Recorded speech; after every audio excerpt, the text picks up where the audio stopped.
নরসিংদীর ঢাকা সিলেট মহাসড়কে বিকল্প সড়ক নির্মাণ হচ্ছে বাবুরহাট ও মাধবদীকে পাশ কাটিয়েই। এমন পরিকল্পনা কৃষি জমি ধ্বংস করছে, সেই সঙ্গে হুমকিতে ফেলছে ঐতিহ্যবাহী ব্যবসা কেন্দ্রগুলোকে। তাই এই সড়কের কাজ বন্ধের দাবি স্থানীয়দের। বিস্তারিত রিপোর্টে। প্রাচ্যের ম্যানচেস্টার খ্যাত বাবুরহাট পোশাক শিল্প ও কৃষি পণ্যের জন্য বিখ্যাত। কৃষি ও পোশাক খাতকে ধ্বংস করতে একটি স্বার্থান্বেষী মহল মাধবদীকে বাদ দিয়ে বিকল্প সড়ক প্রকল্প হাতে নেয় অভিযোগ স্থানীয়দের। আমাদের বাংলাদেশ কৃষি নির্ভর দেশ, যেখানে কৃষি ভূমি একটা নীতি আছে, সেই ভূমি নীতি উপেক্ষা করে 150 একর 4 ফসলি কৃষি জমি ধ্বংস করা হচ্ছে, যেটা অত্যন্ত দুঃখজনক। গত সরকারের আমলে চালু হওয়া সাসেক প্রকল্পের অধীনে সড়কের 6 লেনের কাজ চলমান রয়েছে। শিল্পনগরীর শত বছরের ঐতিহ্যকে বাঁচাতে প্রকল্পটি বাতিলের দাবিতে গোলটেবিল বৈঠক করে স্থানীয় ব্যবসায়ীরা।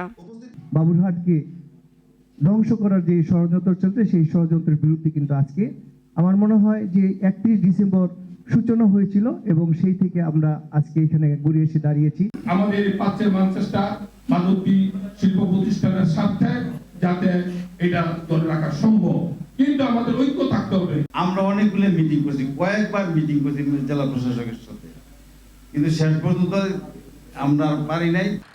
বাছ বিচারহীন এসব নির্মাণ কাজে শুধু কৃষি জমি নষ্ট হচ্ছে এমন নয়, স্থানীয় পোশাক খাত এতে ব্যাপক ক্ষতির মুখে পড়বে। দেশের প্রায় 70% বস্ত্রের চাহিদা মিটিয়ে বিদেশি রপ্তানি হয় এই অঞ্চলের পোশাক।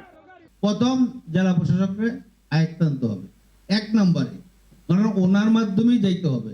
জেলা প্রশাসককে করে তারপরে আমাদের কোন ভাই আছে, এবং এখন যেই সরকার আছে এই সরকার যে কোনো কাজ সহজেই করতে পারবে। মূল যে বিষয়টা যে কৃষি জমি নষ্ট হচ্ছে, অন্যদিকে বাজার ধ্বংস হচ্ছে এবং টাকার অপচয় হচ্ছে, এই বিষয়গুলি উল্লেখ করতে পারি, তাহলে আশা করি এটা বন্ধ করা কঠিন কিছু নয়। নগরীর অর্ধশতাধিক ব্যাংক লেনদেন এবং হাজার হাজার পাওয়ার লুম ও সুতা তৈরির মিলগুলোকে রক্ষা করতে অন্তর্বর্তী সরকারকে গুরুত্ব দিয়ে বিষয়টি বিবেচনার আহ্বান স্থানীয়দের। সুলতানা মরিয়ম, নাগরিক।